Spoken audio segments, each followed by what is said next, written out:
Bienvenidos a otro episodio de Filosofía, Psicología, Historias, el episodio 447. Hoy vamos a hablar de los Medici. Hablaremos de ellos porque en las últimas semanas nos estuvimos ocupando del Renacimiento y no se puede hablar del Renacimiento sin hablar de estos controvertidos personajes. La historia de los Medici abarca desde el mecenazgo de los grandes artistas del Renacimiento hasta el dominio político de Florencia y finalmente su desaparición como casa gobernante. Todo comenzó cuando Cosme de Medici, a quien conocemos como Cosme el Viejo, nacido en 1389, era un banquero astuto que supo convertir la riqueza familiar en influencia política. Aunque Florencia técnicamente era una república, Cosme dominaba las ciudades de las sombras, colocando aliados en posiciones clave y consolidando su poder a través de su banco. Pero Cosme no solamente fue un político pragmático, sino también un gran mecenas del arte y la filosofía. Amaba el arte. Cosme también financió la traducción de textos clásicos al latín, promoviendo el humanismo renacentista. Cuando alguien tenía una deuda, él adquiría la deuda del deudor y a cambio le pedía los libros de su biblioteca.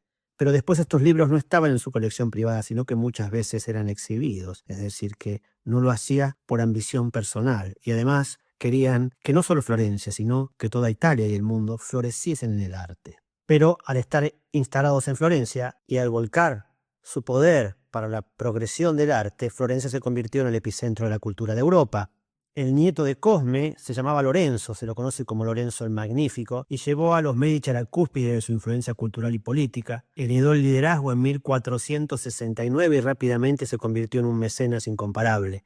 Bajo su patrocinio florecieron genios como Sandro Botticelli, Miguel Ángel y Leonardo da Vinci. Botticelli creó algunas de sus obras más emblemáticas durante esta época, llenas de simbolismo clásico y mitológico. Por ejemplo, el nacimiento de Venus y la primavera. Miguel Ángel, que fue descubierto por Lorenzo, comenzó a desarrollar su estilo bajo el ala de los Medici. Cuenta una historia que cuando Lorenzo lo vio, el joven Miguel Ángel estaba tallando un fauno que era viejo pero tenía su dentadura completa. Lorenzo le dijo, ¿cómo puede tener todos los dientes si es anciano?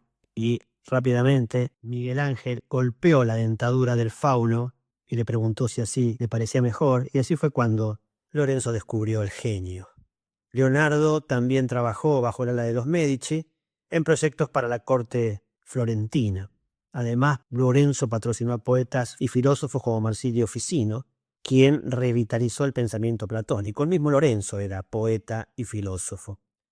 Sin embargo, su gobierno enfrentó grandes desafíos. En 1478 fueron víctimas de una conspiración de una familia enemiga, los Pazzi, que intentaron asesinarlo con el apoyo del Papa Sixto IV. Durante la misa en la Catedral de Santa María del Fiore, un grupo de conspiradores apuñalaron a Giuliano, el hermano menor de Lorenzo, matándolo al instante.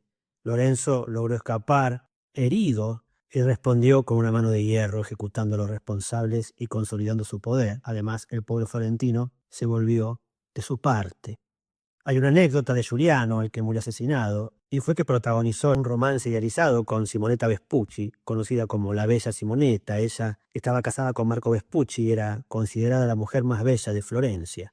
Giuliano quedó profundamente enamorado de ella y su devoción alcanzó su máximo esplendor durante un torneo celebrado en 1475. En ese evento, Giuliano la proclamó la reina de la belleza y portó un estandarte pintado por Botticelli, donde Simonetta aparecía como una diosa mitológica. Simonetta, de quien ya hablamos en otro episodio, murió trágicamente a los 22 años, pero Botticelli, quien también estaba enamorado de ella, la inmortalizó en todas sus obras.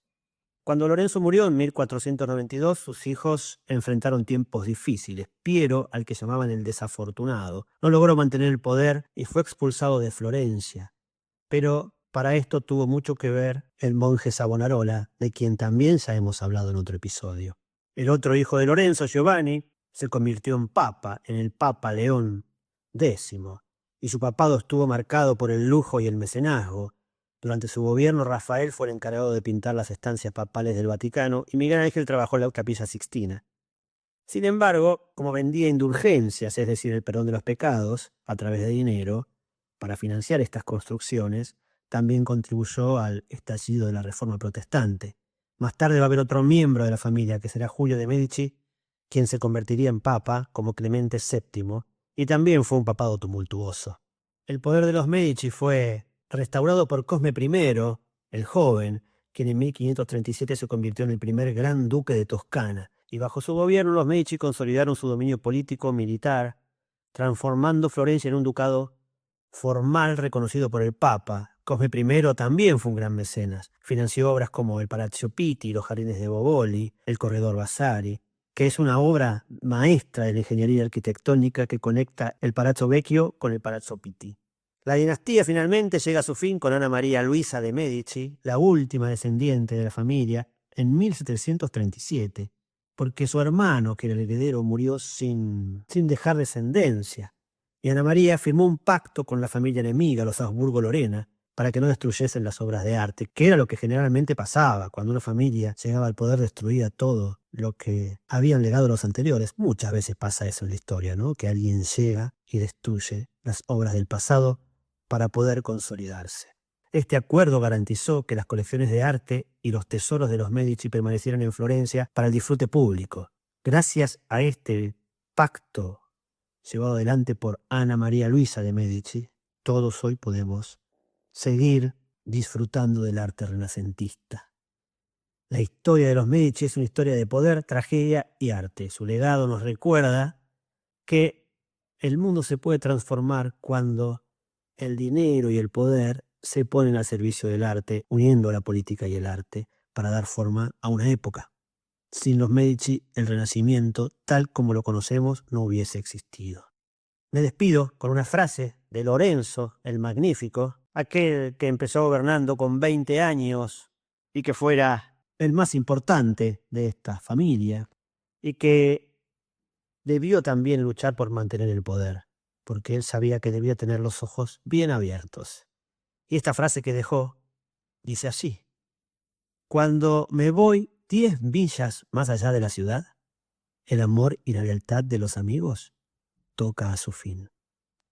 Gracias por haber llegado hasta aquí, y si te gusta reflexionar acerca de cómo nuestros actos influyen en la historia, te invito a seguir escuchando este podcast, y además te recomiendo mi libro Hacia la filosofía de la libertad, donde exploramos cómo las ideas pueden guiarnos y liberarnos. Y puedes encontrarlo en Amazon y en Mercado Libre. No dejes de compartir, de poner me gusta y de dejar tus comentarios.